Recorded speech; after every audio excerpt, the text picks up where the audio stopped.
പ്രത്യേക ഗന്ധമുള്ളതിനാൽ അധികം കീടങ്ങളൊന്നും ആക്രമിക്കണ കണ്ടിട്ടില്ല. മാത്രമല്ല ഇതിൻ്റെ ഇലകളിട്ട് തിളപ്പിച്ച വെള്ളത്തിന് ശരീരവേദനകൾ അകറ്റാനുള്ള ഒരു ചെറിയ മെഡിസിനൽ പ്രോപ്പർട്ടി കൂടി ഉണ്ടെന്ന് പറയപ്പെടുന്നു.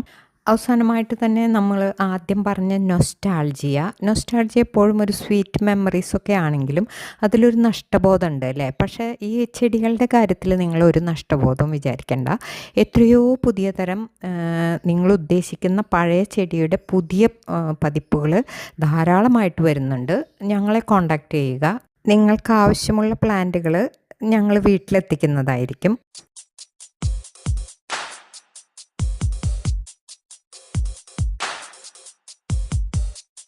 Hello, good morning. ഈ ഒരു ലൻഡാന പ്ലാന്റ് നമ്മുടെ മുമ്പത്തെ കുറേ വീഡിയോസിലൊക്കെ നിങ്ങൾ കണ്ടിട്ടുണ്ടാവും. അപ്പോൾ ഇന്ന് ഇതിനെക്കുറിച്ച് കുറേ പേർക്കും പഴയ കാലത്തെ പാട്ട് അങ്ങനെയുള്ള കാര്യങ്ങളൊക്കെ വളരെ നൊസ്റ്റാൾജിയ ഉണ്ടാക്കുന്ന കാര്യങ്ങളാണല്ലേ. എന്നെ സംബന്ധിച്ചിടത്തോളം ഇങ്ങനെ പഴയ കാലത്ത് നമ്മുടെ നാട്ടിൻപുറത്തൊക്കെ കാണുന്ന ഒരുപാട് ചെടികളില്ലേ, ഈ വേലിപ്പടപ്പിലൊക്കെ കണ്ടിരുന്ന ഈ ചെടിക്ക് മുക്കുത്തി എന്നാണ് പറഞ്ഞിരുന്നത്. ഇന്നെൻ്റെ മതിൽക്കെട്ടിന്മ ഞാൻ പടർത്തിയിട്ടുള്ള 3 കളറിലുള്ള മുക്കുത്തി ചെടികൾ നിങ്ങൾക്ക് പരിചയപ്പെടാം. ചില മാസങ്ങളിൽ ചില കളറുകൾ കൂടുതലായിട്ടുണ്ടാകുന്നത് ശ്രദ്ധിച്ചിട്ടുണ്ട്. ഓണക്കാലത്ത് മഞ്ഞയാണ് ഏറ്റവും കൂടുതലുണ്ടാവുക. മുക്കുത്തി, കൊങ്ങിണി, അരിപ്പൂവ് ഒക്കെ പേരുകളുണ്ടെങ്കിലും ഇതിനൊരു ചീത്തപ്പേര് കൂടിയുണ്ട്. അത് ഞാനിവിടെ പറയാൻ ഉദ്ദേശിക്കുന്നില്ല. കാരണം നല്ല സഹിഷ്ണുതയുള്ളതും എവിടെയും വളരുന്നതുമായിട്ടുള്ള മനോഹരമായ ഈ ചെടിക്ക് ഇത്തരത്തിലൊരു പേരുദോഷം എന്താണ് വന്നത്, എന്തുകൊണ്ടാണ് അങ്ങനെ പറയുന്നതെന്നറിയില്ല. പൂക്കളും പൂമൊട്ടുകളും ഇലകളും ഒക്കെ മാതൃകയാക്കിക്കൊണ്ടാണ് മുൻകാലങ്ങളിൽ മാത്രമല്ല ഇന്നും ജ്വല്ലറി ഡിസൈൻ ചെയ്യുന്നത്. മുൻകാലങ്ങളിൽ ഒരുപാട് പൂക്കളും ഇലകളുമൊക്കെ ആഭരണങ്ങളായി തന്നെ ഉപയോഗിച്ചിരുന്നു. പിന്നീട് വെള്ളിയുടെയും സ്വർണത്തിൻ്റെയും ഒക്കെ കണ്ടുപിടുത്തത്തിന് ശേഷമായിരിക്കാം ധനികരായിട്ടുള്ളവർ അത്തരത്തിൽ പൂക്കളെയും ഇലകളെയും മറ്റും തങ്ങളുടെ പ്രണയിനിക്കായിട്ടോ സഹോദരിക്കോ ഭാര്യയ്ക്കോ ഒക്കെ ആയിട്ട് സ്വർണത്തിലും വെള്ളിയിലുമൊക്കെ മാറ്റിയെടുത്തത്. സൗഗന്ധിക പൂക്കൾ തേടിയിറങ്ങുന്ന ഭീമൻ്റെ രൂപം എല്ലാ സ്ത്രീകളുടെയും മനസ്സിലെ പുരുഷ സങ്കല്പമാണ്. ഏറ്റവും പുതിയതായിട്ട് വെരിഗേറ്റഡ് ലൻഡാന വന്നിട്ടുണ്ട്. അതും നമുക്ക് റെഡി ടു സെയിൽ ഉണ്ട്. ഓൺലൈൻ സെല്ലിങ്ങിൽ നമ്മൾക്ക് ആ പ്ലാൻസ് ഉണ്ട്. നിങ്ങൾക്ക് ആവശ്യമുള്ളവർക്ക് വാട്സാപ്പ് വഴി ബന്ധപ്പെടുകയോ അല്ലെങ്കിൽ നമ്മുടെ വാട്സാപ്പ് ഗ്രൂപ്പ്, സെല്ലിങ്ങിനായിട്ടുള്ള വാട്സാപ്പ് ഗ്രൂപ്പിൻ്റെ ലിങ്ക് താഴെ കൊടുക്കുന്നുണ്ട്. അതിൽ ജോയിൻ ചെയ്തുകൊണ്ട് നിങ്ങൾക്ക് വാങ്ങാവുന്നതാണ്.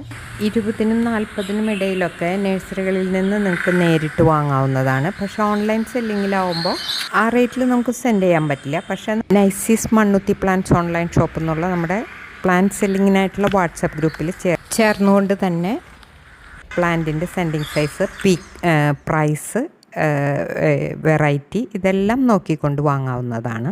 ലൻഡാന പ്ലാന്റ്സ് 2 തരത്തിലുണ്ട്. ബുഷിയായിട്ട് വളരുന്നതും അതുപോലെ തന്നെ ക്രീപ്പി ആയിട്ട് വളരുന്നതും. ഞാനിവിടെ പ്ലാന്റ് ചെയ്തിട്ടുള്ളത് ക്രീപ്പി ആയിട്ട് വളർന്നതാണ്. ഇപ്പോൾ വരുന്ന എല്ലാ ലൻഡാന പ്ലാന്റും ഹൈബ്രിഡ് വെറൈറ്റിയാണ്. അതുകൊണ്ട് തന്നെ അതിൻ്റെ വിത്ത് മുളച്ചുണ്ടാകുന്ന തൈകൾക്ക് പാരൻ്റൽ ഗുണങ്ങൾ ഉണ്ടാകണമെന്നില്ല.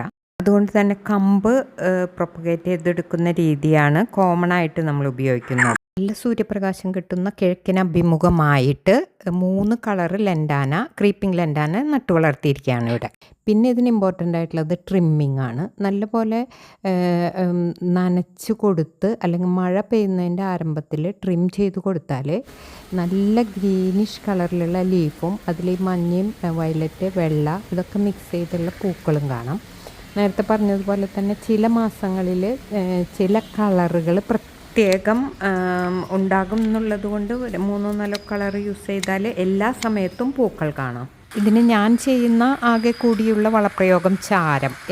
ഞാൻ നേരത്തെ വീഡിയോയിൽ പറഞ്ഞു, കരിയിലകൾ മാത്രം കത്തിച്ചിട്ടുള്ള ചാരം ഇതിൻ്റെ ഇലകളിൽ തൂവിക്കൊടുക്കുകയും കടക്കിടുകയും ചെയ്താൽ ഒരു 10 ദിവസത്തിനുള്ളിൽ തന്നെ നിറയെ പൂക്കൾ വരുന്നത് കാണാം. അതിനു മുമ്പായിട്ട് ഒരു ട്രിമ്മിങ്ങും കൂടി നടത്തിയിരിക്കുക. ലൻഡാന ചെടിയുടെ ഇലകൾക്കുണ്ടാകുന്ന പ്രത്യേക ഗന്ധം പ്രാണികളെയും മറ്റും ആ തോട്ടത്തിൽ നിന്ന് തന്നെ അകറ്റി നിർത്തുന്നു എന്നുള്ളത് ഒരു പ്രത്യേകതയാണ്.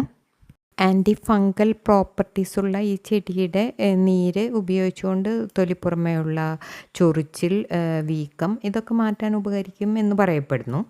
അവസാനമായി നമ്മുടെ നൊസ്റ്റാൾജിയയിലേക്ക് തിരിച്ചു വരുമ്പോൾ നിങ്ങളുടെ കുട്ടിക്കാലം നമുക്ക് തിരിച്ചെടുക്കാൻ പറ്റില്ല.